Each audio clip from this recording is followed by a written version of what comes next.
So the geckos have been getting bigger, so I'm going to move them around a little bit. I had this away for an art project for a little while, and now it's back, and there was the Finnick and Christopher moved in here. You can see Chris up there and Finnick back there. So they're in that exoterra, so they have much more space. They're doing really well in here. It's nice and humid. The plants are doing really well. That's a cool enclosure. I really like it.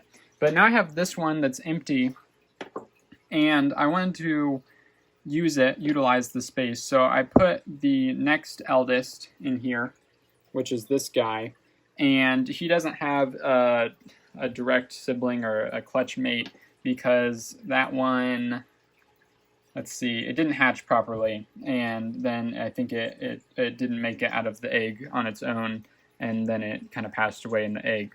So that's what happened there, I believe.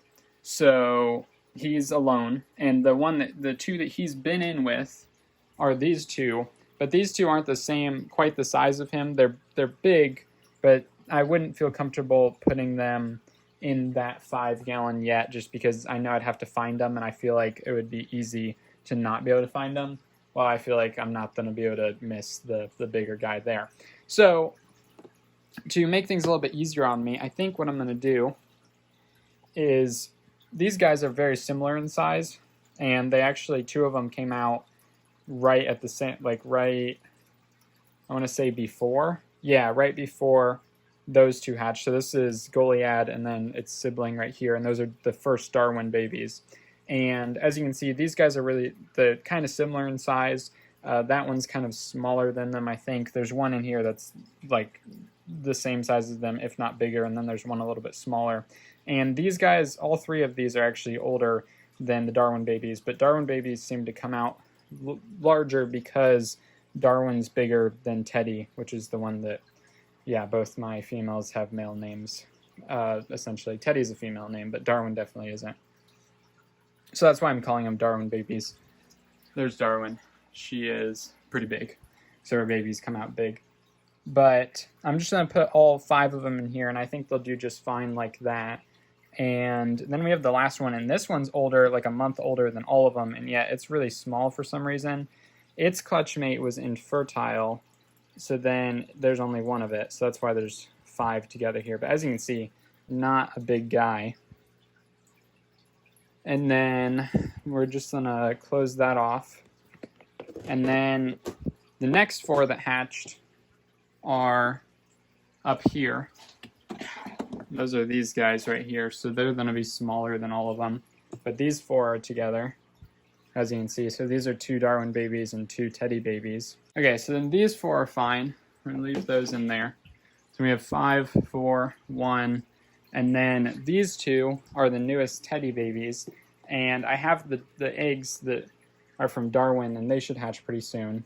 But here we have these 2, and they're really small. The thing is, their enclosure doesn't have holes, so I'm just going to move them into this enclosure because I don't see any reason why not to, and they should be fine. So this guy is pretty plain looking, looks very similar to the other ones, but as you can see, very small. This guy is amazing. He's the coolest Crested Gecko I've ever hatched out. He's so pretty, it's insane. Just look at that. I won't, this is him fired up right now. I will never be able to get over that. There's no way I'm going to be able to sell this gecko. It looks so cool. I just can't even get over him. But I'll just move in. And then I can take apart this enclosure later. Here, I'll just throw in the food as well.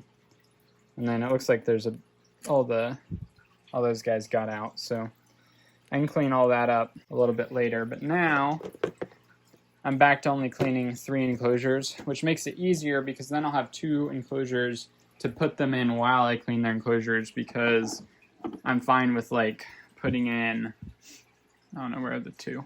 Oh, I can put in these 6 into the same tub temporarily and then clean their enclosure, and then I can put these 5 in the same tub and then clean their enclosure. So overall, that just makes things a little bit easier on me. But yeah, now we have this guy in here, and I feel like he just might have eaten Doobie Roach. That's why his head's all weird. But he should do well in here. And he's nice and big now, which is really cool. And he has a really cool pattern, I think. But it'll be interesting to see how he does in this 5-gallon here. But he's pretty cool. And once they get, I think, like 6 months old, then I'll start trying to look into finding homes for them. These guys I'm keeping, at least I think I am. I don't know. I kind of have to reevaluate what I want to do, because I don't want to keep I don't want to have like a stupid amount of adult geckos, because that's just kind of unrealistic. So I know these two are my first ones, but I might only keep them if like they're of a important gender, or if they look really, really cool. Like that one that I said, like I plan to keep these two, and then I plan to keep the first 2 Darwin babies, but I don't know, with that one that was born that's just amazing looking, I can't imagine not wanting to keep that one. So I don't want to just end up with a ton of them. So I might end up reevaluating who exactly I'm going to be keeping, but it's not like it hurts anything to keep them for longer, because honestly, the longer that I keep them, the more I can sell them for, because adult geckos are worth more than baby geckos, because you've already raised them and they can be bred and stuff. So it really doesn't hurt anything to keep them and figure it out once they're older. So, but this will be a little bit less work on me with one less enclosure to clean every other night. As I've said in a couple of recent videos, I'm editing this footage a long while after it was filmed. So this was just an update on the Crested Geckos. This is how I move them around.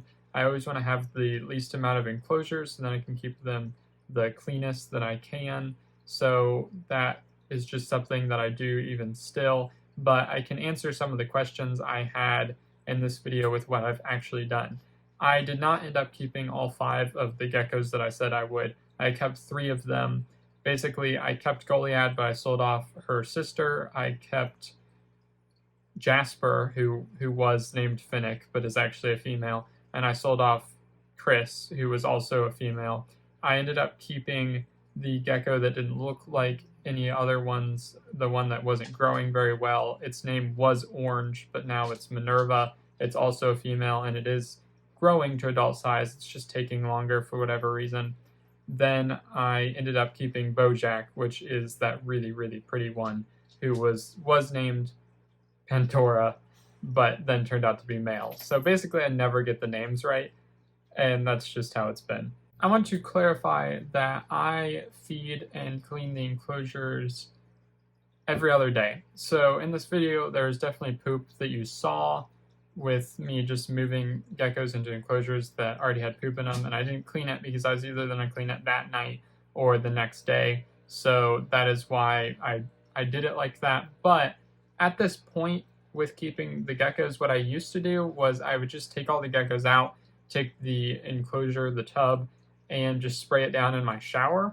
Now I actually take everything out. I take out the plant as well, and I clean it each time. So with Dawn dish soap, I clean everything, and then I dry it off, and then I put them back in it. Or actually what I do is I switch what they were using to like prior clean ones, because I have so many plastic plants and I have so many enclosures now that it just works well that way.